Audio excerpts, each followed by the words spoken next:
Eccoci qua, oggi abbiamo una puntata speciale dello Spartan File. Abbiamo la possibilità e l'onore di inaugurare una nuova rubrica che è 10 domande A con uno dei migliori istruttori che esistono sul mercato della difesa personale nella galassia delle arti marziali israeliane, Amnon Darsa dello Smart Krav Maga. Ok, parleremo anche un po' di inglese così poi cercheremo anche di tradurre.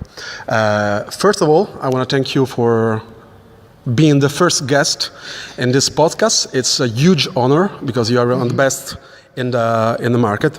So the idea of our podcast is just to crash all the borders and all the limitations that we got in the Krav Maga or Israeli martial arts galaxy, because at the end of the day we do pretty much the same thing, we share the same thing, so it's good to be open-minded.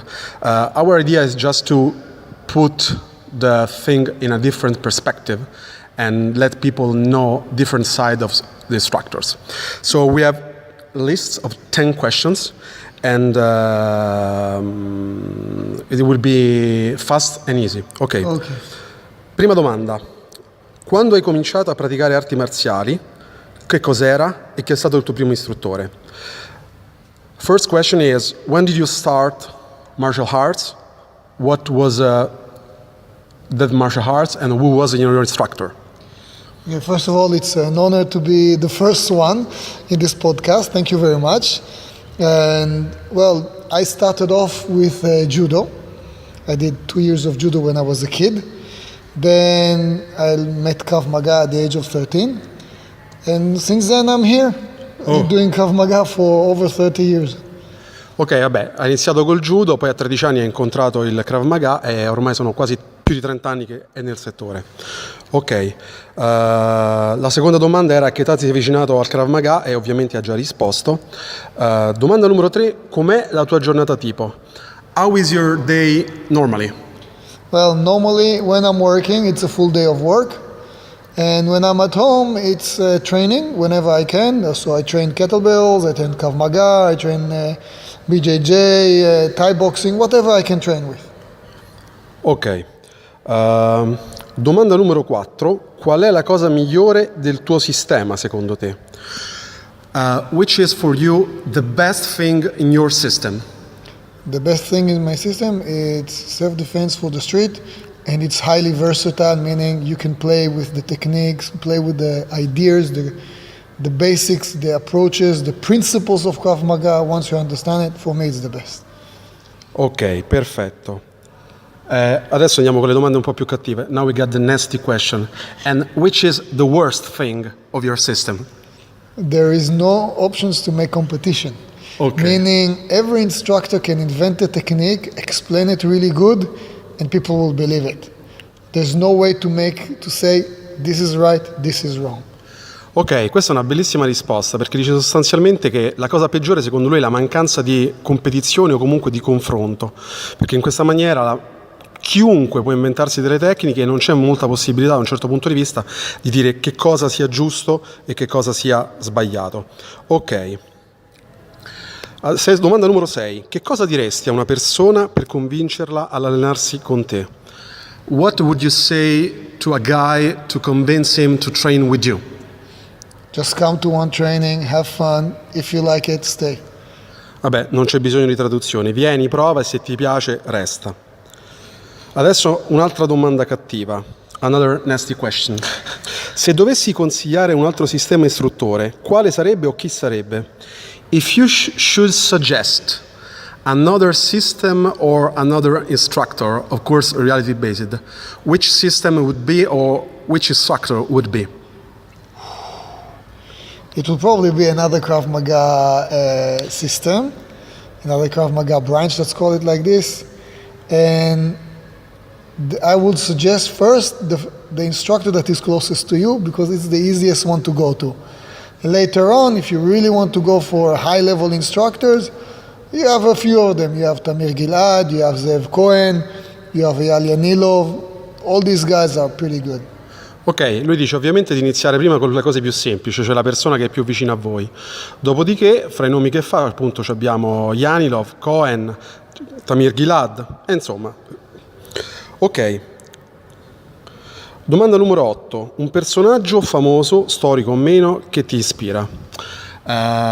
Which is, if there is one historical or famous character that inspired you? Oh wow, there's a few of them in the line of martial arts and in other things. I would love to meet Bruce Lee, of course, like everybody else. But next to them, all the UFC fighters, like the Iceman, Chuck Liddell, with all the first ones, Tito Ortiz, Wanderlei Silva, the great warriors. These are the people, some of them at least, from the martial art world.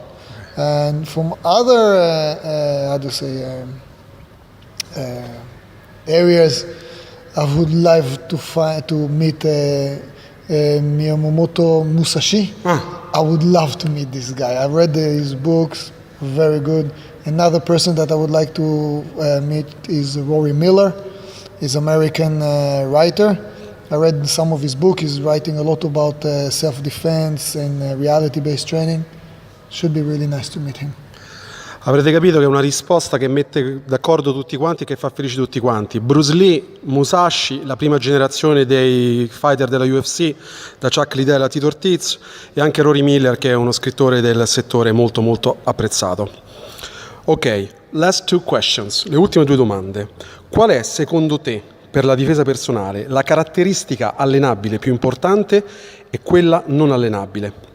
Which is for you, and we are talking of course of self-defense, the training element most important and the element that is already important but that you cannot train?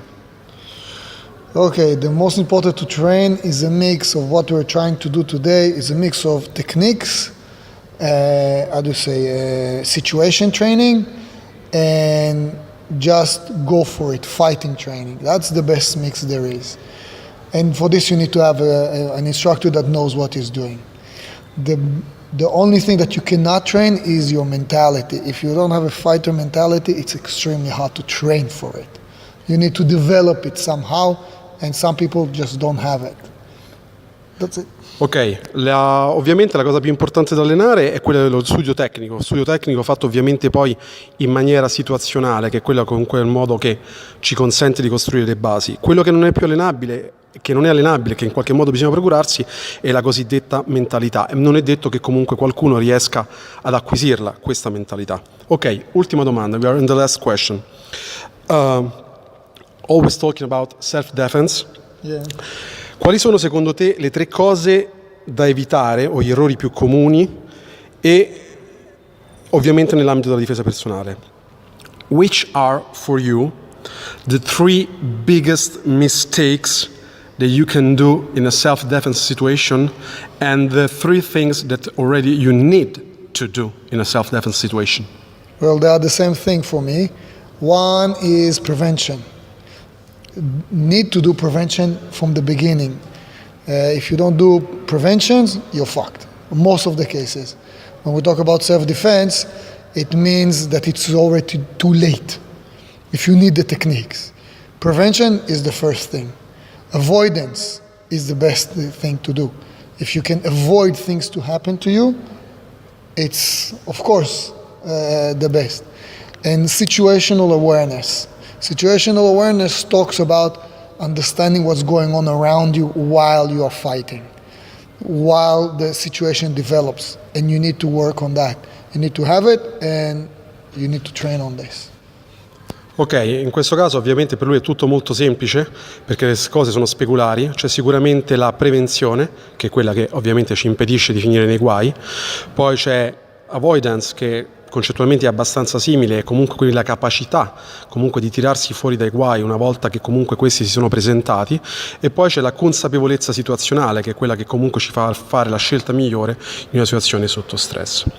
Ok, ovviamente lo ringraziamo, lo lasciamo ritornare al seminario nel quale ci stiamo ovviamente divertendo moltissimo.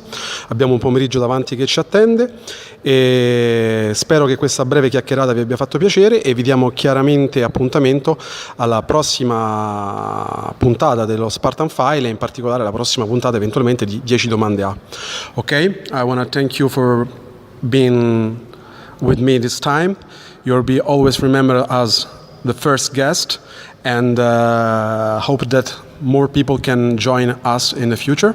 And said I'm really appreciating what we are doing. I'm looking forward for the rest of the afternoon. And toda, thank you. Toda rabba. It was a pleasure to be here. Thank you very much. Okay, bye bye. Hopefully. It's okay, you sure?